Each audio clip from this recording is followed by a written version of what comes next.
اعوذ باللہ من الشیطان الرجیم بسم اللہ الرحمن الرحیم۔ جہاں تک سورہ محمد صلی اللہ علیہ وسلم کا تعلق ہے، یہ بھی قرآن کی ان صورتوں میں سے ہے کہ جس کے دو نام ہیں۔ اس کا نام سورہ قتال بھی ہے۔ زمانہ نزول جو ہے یہ غزوہ بدر سے متصلاً قبل نازل ہوئی ہے، یعنی سورہ بقرہ ہی کا ضمیمہ اس کو سمجھنا چاہیے۔ سورہ بقرہ ہے، اکثر وہ آیات جو نازل ہوئی ہیں ہجرت کے بعد سے لے کر اور غزوہ بدر تک، ایک تو ان کا بڑا مجموعہ ہے جو 40 رکوعوں پر مشتمل ہے، وہ تو سورہ بقرہ ہے، لیکن اس کو علیحدہ رکھا گیا ہے، اگرچہ ہے اسی سلسلے کے اندر،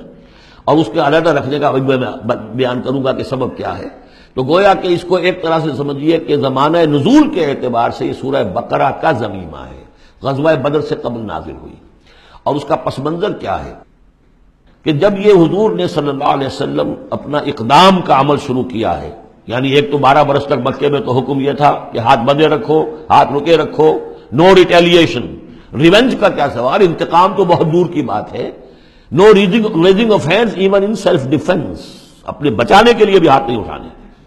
اگر خباب بن الارت سے کہا گیا کہ اتارے کپڑوں اتار دو، لیٹ جاؤ انگاروں کے اوپر لیٹ جاؤ۔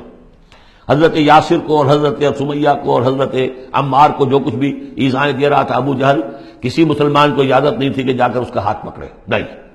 یہ مرحلہ تھا پیسو ریزسٹنس کا۔ اب ایک قتال کا دور شروع ہو گیا، لیکن یہ کہ جو منافقین تھے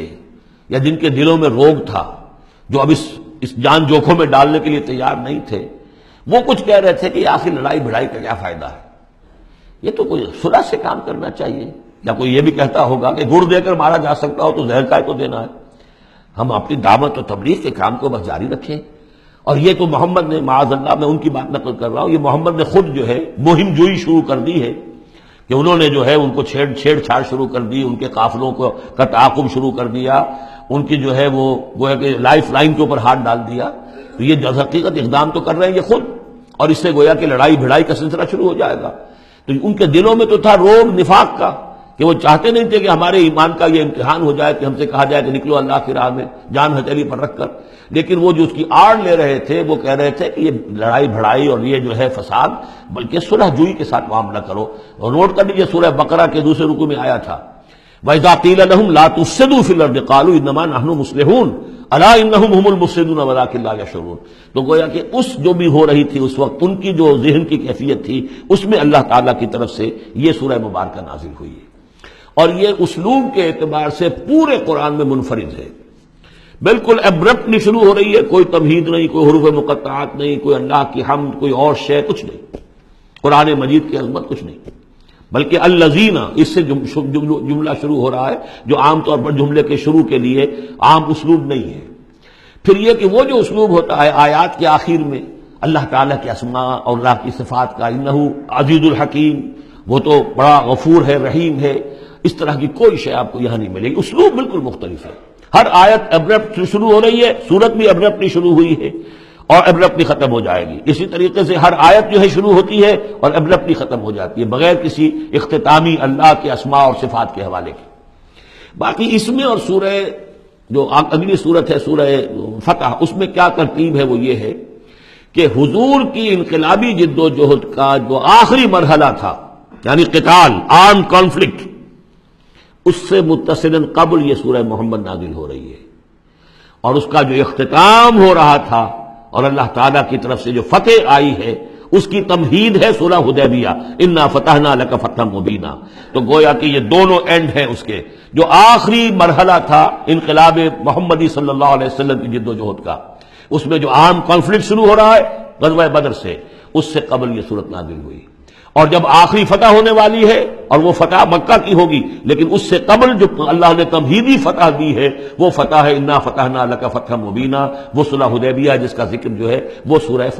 فتح کے اندر ہے۔ یہ ربط ہے ان میں۔ بسم اللہ الرحمن الرحیم۔ الذین کفروا وصدوا عن سبیل اللہ اضل اعمالهم، جن لوگوں نے کفر کیا، اللہ کے راستے سے روکا اور خود بھی رکے، صدا یا سدو میں عرض کر چکا ہوں بار بار، رکنا بھی روکنا بھی، یہ فعل لازم بھی ہے، فعل متعدی بھی ہے۔ جنہوں نے کفر کیا خود بھی رکے اور دوسروں کو بھی روکا اللہ کے راستے سے، اللہ نے ان کی ساری جد و جہد کو ضائع کر دیا، اضل اعمالهم، ان کی ساری کوشش جو تھی اللہ کے دین کے راستے کو روکنے کی، حضور کی دعوت کو کے راستے کو روکنے کی، سب جا چکی، ضائع ہو چکی، اکارت ہو چکی۔ اور اب یہ قافلہ جو ہے دعوت محمدی کا صلی اللہ علیہ وسلم اور انقلاب نبوی کا، یہ اپنے منزل کی طرف بڑھے گا، وہ آخری درجے میں اب شامل ہونے والا ہے۔ والذین آمنوا وعملوا الصالحات وآمنوا بما نزل علی محمد وهو الحق من ربهم کفر عنهم سیئاتهم واصلح بالهم۔ اور اس کے برعکس جو لوگ ایمان لائے، جنہوں نے نیک عمل کیے، اور جو ایمان لائے اس شے پر جو نازل کی گئی ہے محمد پر صلی اللہ علیہ وسلم، وهو الحق، اور وہ حق ہے، من ربهم، ان کے رب کی طرف سے،